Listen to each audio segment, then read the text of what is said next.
Good morning dear student. हमारी जो unit है वो करंट इलेक्ट्रिसिटी है, यूनिट सेकंड, और इसके हम पहले चैप्टर की फिनिशिंग की तरफ चल रहे हैं। और इसमें जो पहला यहाँ पे जो टॉपिक है वो है combination of cells. Dear student, अगर मैं कॉम्बिनेशन ऑफ सेल्स की बात करूँ तो सेल को अगर कनेक्ट कर दिया जाए टू और मोर सेल्स को, तो इस तरह का जो कॉम्बिनेशन होता है वो बैटरी होता है। और बैटरी के अंदर जो सेल्स हैं वो टॉर्चेज में, ट्रांजिस्टर में, सेट्स, ऑटोमोबाइल्स, इस तरह से इस बैटरी का हम यूज़ कर सकते हैं। अब जैसे यहाँ पे मैं बात करता हूँ कि सेल इन सीरीज़ की बात करी गई है। सेल इन सीरीज़ की बात करी गई है तो एक सेल हमने एप्सिलॉन 1 लिया है और एक सेल क्या लिया, एप्सिलॉन 2। अब हमने इन्हें कहीं से भी पोटेंशियल दे दिया है, हमने यहाँ पे पोटेंशियल शो नहीं किया है कहाँ से दिया है। अब ये सेल्स हैं तो अब इसमें क्या होगा, ये करंट सप्लाई हो रहा है, करंट की जो सप्लाई होगी पॉजिटिव टू नेगेटिव होगी। ये इसका R1 इंटरनल रेजिस्टेंस और R2 क्या है, ये भी इंटरनल रेजिस्टेंस है एप्सिलॉन 2 का। अगर इन दोनों को सेल को सीरीज में कनेक्ट कर दें तो ये एप्सिलॉन इक्विवेलेंट सेल्स के बराबर आ जाएगा, R इक्विवेलेंट उनके रेजिस्टेंस के बराबर आ गया। तो इस फिगर में बताया गया है कि दो सेल हैं एप्सिलॉन 2 और उनके दो इंटरनल रेजिस्टेंस है R1 और R2, और सीरीज में कनेक्ट करे गए हैं ये A से लेकर C तक। और I करंट फ्लो हो रहा है सीरीज में, क्योंकि सीरीज में अगर करंट फ्लो कराते हैं तो सेम फ्लो होगा। तो जो पोटेंशियल डिफरेंस होगा ए से लेकर बी तक, पोटेंशियल डिफरेंस का मतलब क्या है, दो टर्मिनल पॉइंट्स के बीच का जो डिफरेंस होता है। अब ए से लेकर बी तक का जो पोटेंशियल डिफरेंस होगा वो वी ए माइनस क्या हो जाएगा, वी बी। और ए पॉइंट पे हमारे पास क्या है, एप्सिलॉन, क्या आ गया, एप्सिलॉन। और माइनस में क्या आ गया हमारे पास में, बी टर्मिनल पे क्या आ जाएगा, जो हमारे पास पोटेंशियल ड्रॉप हो रहा है, क्या हो रहा है, IR1। ये हमारे पास पोटेंशियल डिफरेंस हो रहा है, पोटेंशियल ड्रॉप हो रहा है, जो पोटेंशियल ड्रॉप होता है। तो ये तो हमने टर्मिनल पोटेंशियल डिफरेंस ले लिया। और ये क्या हो गया, एप्सिलॉन माइनस में IR1 हो गया, जो हमने कल पढ़ाया था, V equal to epsilon minus IR। तो डी स्टूडेंट ऐसे ही पोटेंशियल डिफरेंस बी से लेकर सी तक अराइज होगा। तो बी से लेकर सी तक क्या हो गया, VB माइनस VC। तो यहाँ पे क्या हो जाएगा, जो potential epsilon to electromotive force minus में क्या हो गया, IR2, जो पोटेंशियल हमारे पास ड्रॉप हुआ। तो इन दोनों को एप्सिलॉन माइनस R1 हो गया, एप्सिलॉन माइनस क्या हो गया, R2। अब पोटेंशियल डिफरेंस हम निकालेंगे ए से लेकर सी तक। जब ए से लेकर सी तक हम पोटेंशियल डिफरेंस निकालेंगे तो वो क्या हो जाएगा, VA माइनस VC। अब VA माइनस VC यानी कि V से लेकर, इसे किस तरह से निकाल, यानी कि V A से लेकर B तक, और ये हो जाएगा V B से लेकर C तक। अब V A से लेकर B तक जो पोटेंशियल डिफरेंस था वो VA माइनस VB हो गया, और B से लेकर C तक क्या हो जाएगा, VB माइनस VC। VBC जो पोटेंशियल VB माइनस VC हो गया। तो A से लेकर B तक जो पोटेंशियल डिफरेंस था एप्सिलॉन माइनस IR1 होगा, और B से लेकर C तक क्या हो गया, एप्सिलॉन 2 माइनस IR2 हो गया।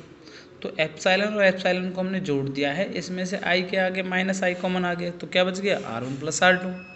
तो ये हमने क्या ले लिया, एप्सिलॉन इक्विवेलेंट के ले लिया, और ये किसके ले लिया, R इक्विवेलेंट के ले लिया। तो इस तरह से हमने कंपेयरिंग किया तो एप्सिलॉन इक्विवेलेंट किसके आ गया, एप्सिलॉन प्लस एप्सिलॉन 2, और R इक्विवेलेंट किसके आ गया, R1 प्लस R2। और ये रिजल्ट क्या शो कर रहा है कि हमारे पास रेजिस्टेंस किस में, सीरीज में। जब रेजिस्टेंस सीरीज में है तो ऑब्वियसली सेल किस में होंगे, सीरीज में होंगे।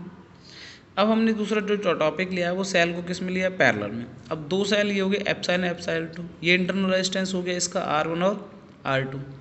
ये B1 और B2 दो जंक्शन पॉइंट हो गए हैं, ए से लेकर सी तक पोटेंशियल डिफरेंस हमें फाइंड आउट करना। तो पहले पोटेंशियल डिफरेंस इस सेल के लिए, फर्स्ट सेल के लिए निकालेंगे एप्सिलॉन के लिए, और सेकंड पोटेंशियल डिफरेंस हम इस सेल के लिए निकालेंगे। तो वही किया हमने। तो पहले तो हमें जो करंट, डिफरेंट करंट फ्लो हो रहा था उसमें I1 और I2, ये देख लीजिए। इस सेल में जो करंट फ्लो हो रहा है वो I1 करंट फ्लो हो रहा है, इस सेल में जो करंट फ्लो हो रहा है वो कौन सा हो रहा है, I2। यानी कि डिफरेंट करंट फ्लो कर रहे हैं, तो इसलिए टोटल करंट जो बराबर होगा I1 प्लस किसके हो जाएगा, I2 के।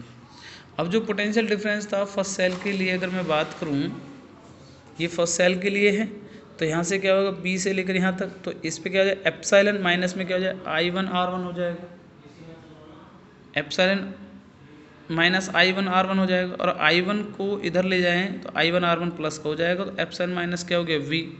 I1 को यहीं छोड़ दीजिए, अपॉन में क्या आ जाएगा, हमारे पास R1 आ जाएगा। ऐसे पोटेंशियल डिफरेंस अगर हम सेकंड सेल के लिए निकालें हैं तो सेकंड सेल के लिए पोटेंशियल डिफरेंस हो जाएगा हमारे पास कि एप्सिलॉन 2, और इधर से हमारे पास जो करंट आ रहा है वो I2 आ रहा है, ये एप्सिलॉन 2 हो गया यहाँ पे, और करंट आ रहा है I2 माइनस क्या हो जाएगा, R2। तो I2 को यहीं जोड़ दीजिए, तो एप्सिलॉन 2 माइनस क्या हो गया, V, अपॉन में क्या हो गया, R2। अब हमारे पास I1 और I2 की करंट की वैल्यू मिल गई, तो I बराबर हो जाएगा I1 प्लस I2। अब I1 की वैल्यू क्या हो गई हमारे पास, I1 की वैल्यू हो गई ये वाली epsilon minus we upon R1, और I2 की वैल्यू क्या हो गई epsilon 2 minus we upon R2। अब देखिए एप्सिलॉन 1 अपॉन R1 प्लस में एप्सिलॉन 2 अपॉन R2, माइनस भी कॉमन ले लिया तो क्या बच गया 1 upon R1 plus 1 upon R2 बच गया। इसी चीज़ को हमने यहाँ पे एज इट इज़ रिटर्न कर लिया है समझने के लिए। तो अब देखिए यहाँ से R1 R2 क्या आ गए, कॉमन आ गए, R1 से R1 कट गया तो एप्सिलॉन 1 R2 बच गया, R2 से R2 कैंसिल हो गया तो एप्सिलॉन 2 R1 माइनस भी, ऐसे R1 R2 कॉमन लिए तो दोनों प्लस के हैं तो R1 प्लस R2 हो गया। अब इस वाले पूरे टॉपिक को पोटेंशियल डिफरेंस के साथ में जो रेजिस्टेंस है वो उसे इधर ले गए।